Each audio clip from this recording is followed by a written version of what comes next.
This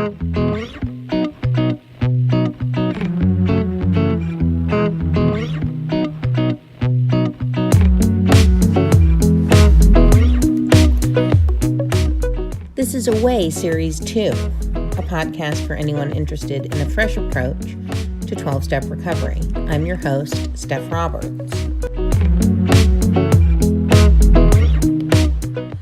This is episode 11.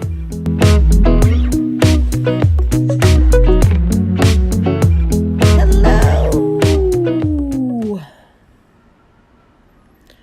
So I don't think I'll get all that far through this chapter, but we will do more. How it works. I'm in kind of a weird place emotionally right now. I've been irritable and annoyed with people just for being themselves. Like they're not doing anything differently, but they're annoying me. As long as I keep that in mind, that it's not them, it's me, everything will be fine. That's one of those things I learned in AA that maybe I never would have learned without it. When everyone else is an asshole, it's probably not everyone else. At first I thought it was PMS, but that came and went. So I think it's, I don't know, nothing or a lot, or like a build-up. I'm mostly an upbeat and energetic person, and I tend to act that way even when I'm not feeling that way, because honestly, life is easier when I stay positive. But you know that feeling of tears being right near the surface all the time? Like just saying that is going to make me cry. That's where I'm at. Anyway, that's quite enough about me and my complaining. Let's get back to the work, as they say. And we'll pick up exactly where we left off. Reading. Being convinced we were at step 3.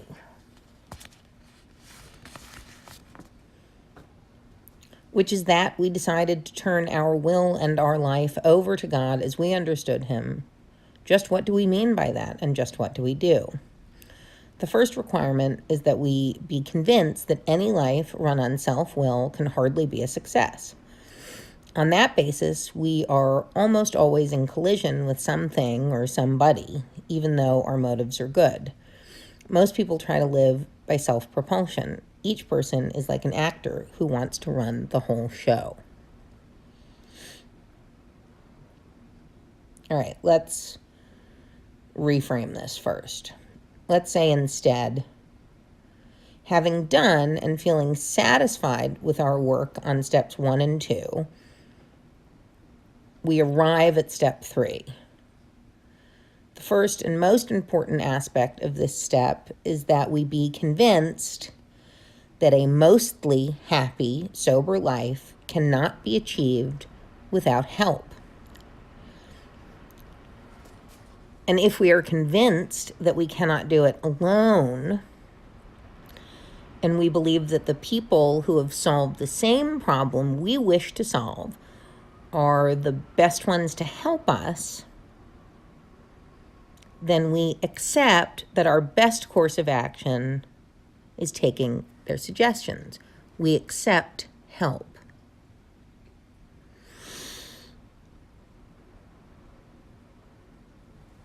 Okay, I'm not someone who identifies with the director analogy coming up. I know people who do, so I'm not saying it's wrong at all. It just wasn't me. It never occurred to me to ask anyone to do things my way. I always made an effort to adapt to the needs of others, and I didn't resent them for it. I have to, reiterate that. I adapted myself, and it made me feel better. I did not resent them for it. I was sometimes overly gracious, a trait they make mention of in the next paragraph. But I really don't think I did it in an effort to control others. Maybe I'm wrong. Maybe I was engineering things so that people would like me. But it's not the way I felt at the time. And even with clear-sighted hindsight, I don't feel that way. Anyway, so the next paragraph is describing the alcoholic who cannot let go. They're trying to prove, I guess, that a life run on self-will not be successful. Quote, "The show doesn't come off very well. He begins to think life doesn't treat him right. He decides to exert himself more. He becomes, on the next occasion, still more demanding or gracious, as the case may be. Still, the play does not suit him. Admitting he may be somewhat at fault, he is sure that other people are more to blame. He becomes angry, indignant, self-pitying. What is his basic trouble? Is he not really a self-seeker, even when trying to be kind? Is he not a victim of the delusion that he can wrest satisfaction and happiness out of the world if only he manages well? Is it not evident to all the rest of the players that these are the things he wants? And do not his actions make each of them wish to retaliate, snatching all they can get out of the show?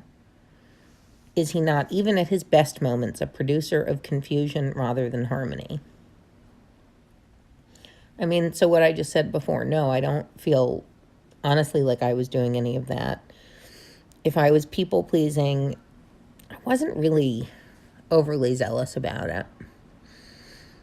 And I'm sure there were occasions where it was in order to elicit a certain reaction that I desired, but more often than not, it wasn't.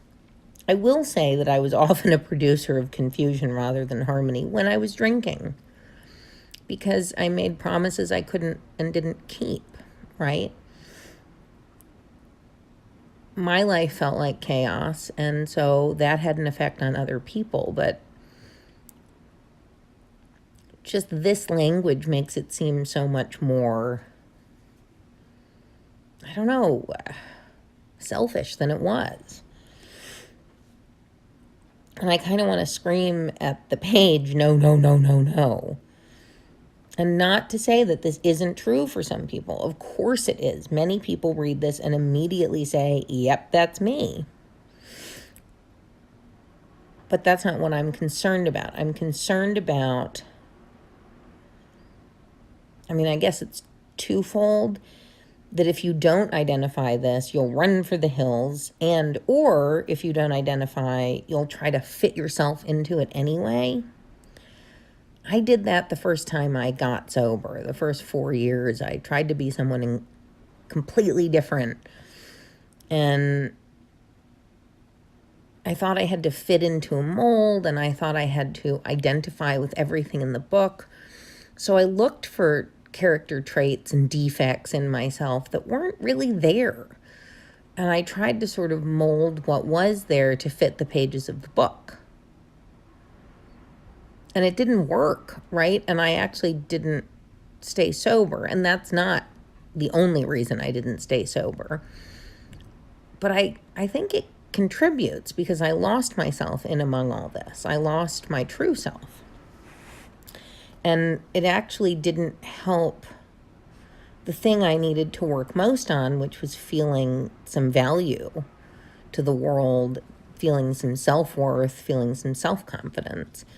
It had quite the opposite effect on that. So, and I see it a lot in other, mostly women, because that's who I talk to. But anyway, I'm saying right now, stop. Take your time. Take a minute. This may not be you. I think humans dislike chaos in general. The human animal craves order. So do our dogs and cats. Routine is important. And so probably to some degree, we all assert or try to assert some control over some things sometimes.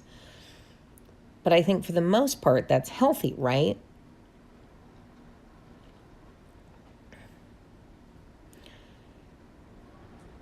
And I mean, if you're religious, that's kind of what religion is. Without God, without an explanation, everything seems like chaos. As they said earlier in the book, the strange proposition that the universe originated in a cipher and aimlessly rushes nowhere. While that's not actually what atheists argue, it is an argument for religion or theism, because if that is how you feel, then religion can give you explanation, structure, a reason. It is an antidote to chaos for billions of people.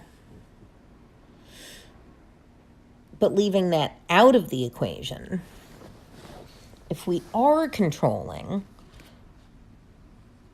we probably have been for a reason. We probably started drinking for a similar reason, and controlling aspects of our personality may have come out more when we were drinking because we felt more chaotic still or more anxious. We had to be. Some damage at some point in our lives meant we didn't feel safe, so we controlled the things we could. That's normal. And letting go of some control, whether or not you're giving it over to God, is A, fucking scary, and B, also totally possible. Scary and possible. I mean, you're probably not going to turn into like a laid-back, patchouli-wearing hippie overnight, if ever. But you can totally stop trying to control other people if you do that, and learn just to worry about the things that are within your control, i.e. you. I sort of live under the assumption now, and I don't mean this negatively at all because I love these people, but I live under the assumption now that no one in my life will ever change.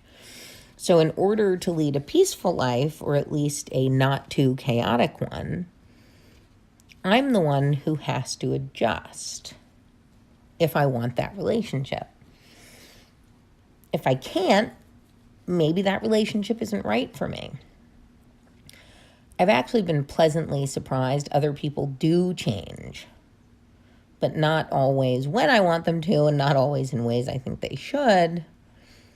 But man, life is easier when I let them be themselves and I work on being my best self. Anyway, that might be more of a step 4 thing. Sorry.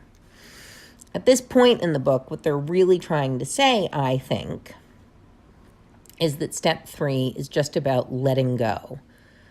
If you're a theist, letting go will in part mean trusting your higher power is guiding you down the right path, even though it feels scary sometimes. He's got you. And if you're not a theist, it means that trusting at least some of the people who want to help you can help you. In both cases, you have to choose to trust people reaching out their hands to help you, right? Okay, moving on.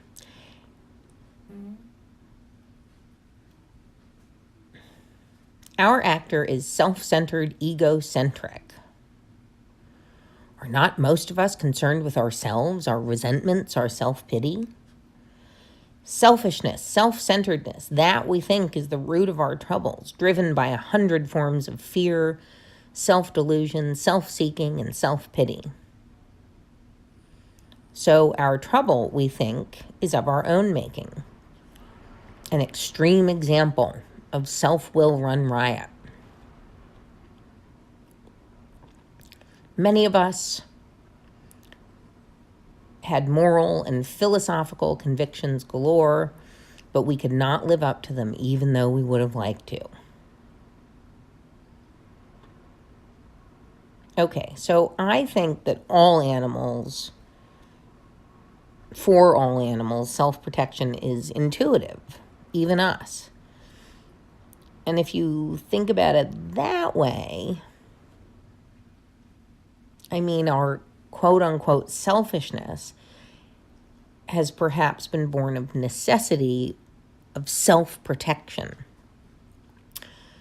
I also think that all human beings, the very essence of humanity, is the experience or desire not to experience shame. Maybe that sounds weird. I mean that we, unlike other animals, wait, don't hold me to that because I'm sure other species do too. Let's say this: humans can experience humiliation. And no human I know, alcoholic or not, likes it at all.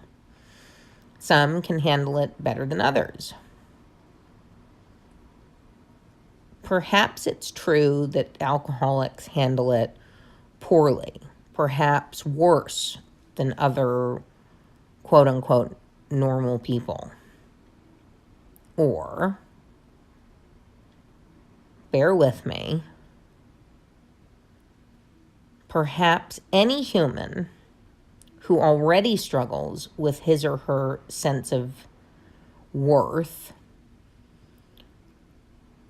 will feel humiliation more than people with self-assurance. And it just so happens that this is true for a lot of alcoholics, but it's also true for a lot of other people who didn't use alcohol to manage these feelings. Or if they did, it wasn't the right solution. I've heard more and more from different people in different kinds of recovery or traumatic stress or whatever say the very same things I've felt, and they aren't alcoholic. So I guess I'm saying that the notion that these defects are what set us apart from quote unquote normal people isn't necessarily right. I think the thing that sets us apart is that alcohol was our solution to these feelings. That the feelings are a part of the human condition. The solutions to those feelings vary, and the degree that we feel those things. But I think there are plenty of people who feel them to the degree we do and find a different solution. Maybe a healthier one, maybe an equally bad one, maybe worse. That brings us back to our primary problem and primary solution. Quit drinking with help.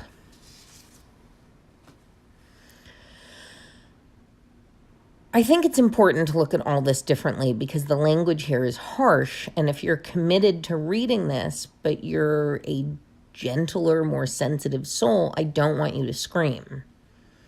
This is the experience of the writers of this book, mostly men, all white, in 1939. Mostly privileged. But they're just trying to write down what worked for them. And I mean, you can see their big fat egos right there on the page, just with the writing style. So it's not as if they had become Father Teresa's. Based on their descriptions anyway, she was probably too much of a people pleaser. Anyway, as for the inability to live up to my moral convictions, I couldn't do it because I was drunk or hungover all the time. When you're caught in the vicious cycle, it's not as easy to be a paragon of virtue. So yeah, sometimes I was badly behaved. So we know that badly behaved and a bad person are not the same thing. But I need to remind you that badly behaved and abusive are not the same thing either. A drunk husband who beats his wife is not merely bad behaved. He's got a lot more work to do beyond AA and the steps. Same for a drunk mother who abuses her children. Drunk rapist, sober, still a rapist. So they need to go get more help. But for the average alcoholic, not the psychopath, good behavior isn't so hard to figure out. The moral compass is not so hard to find once you are free of the bondage of alcoholism. not of self. There is no bondage of self. Page 63, the third step prayer is a very Christian prayer. Very. And okay, remember the time and the writers. And if you're in the Judeo-Christian camp, it's a really lovely prayer. It's perfect to say when you feel confident that you can fully embrace step 3 and that you're ready to move on with the steps. For those with a supernatural higher power, it's a great way to start your day. It's a great way to sort of bring closure to step 3. The idea, of course, is simple and can be done without prayer. So for those who don't want to pray or don't want to say this prayer, just take a minute in the morning and say, thank you. I'm grateful. Today I will stay in the present to the best of my ability. I will focus on my day, my activities, and not the activities of others. I'll do my best today to be kind to myself and to others, because it's just about keeping your own house clean, keeping your side of the street clean, and letting life happen. I mean, of course, real life means you can't just stay firmly rooted in the present and never make any plans. But are there things you can maybe let go of? In the beginning, to practice the idea of letting go, I practiced the idea of letting go of the behaviors of my fellow commuters. For so long, I would be internally furious with their rudeness, shocked by their bad behavior, occasionally said something, not terribly mean, but out loud. And it was a practice letting go of my judgment. It's still a practice. It's a lot easier now, but it's still a practice. What was my judgment doing for me or for them? I wasn't yelling at them, so they had no idea. I certainly wasn't schooling them as much as I would have liked to. But I was sort of seething. And the judgment wasn't nice and it was pervasive. And why? It's not doing anyone any good. So my first effort to let go was I started writing a series of Facebook posts called The Train Update, and sort of a comic take on my negative feelings. And I was pretty funny. I practiced finding humor in the less spectacular choices made by my fellow travelers. And in time, I stopped writing the updates because, lo and behold, I stopped caring. Letting go continues to be a practice for me, and that may be true for you too. There is no necessarily final phase to step 3, in my opinion. There is the willingness to let go. And you've sort of done that when you ask for help and when you take it. Because that's something that's hard for all of us. And again, not just alcoholics. I think feeling vulnerable for any animal, and especially the human animal who fears humiliation, is very hard. So the act of asking for help and then accepting it and listening to the people who want to help you is a big deal. Be proud of yourself if you can do that, even in the smallest way.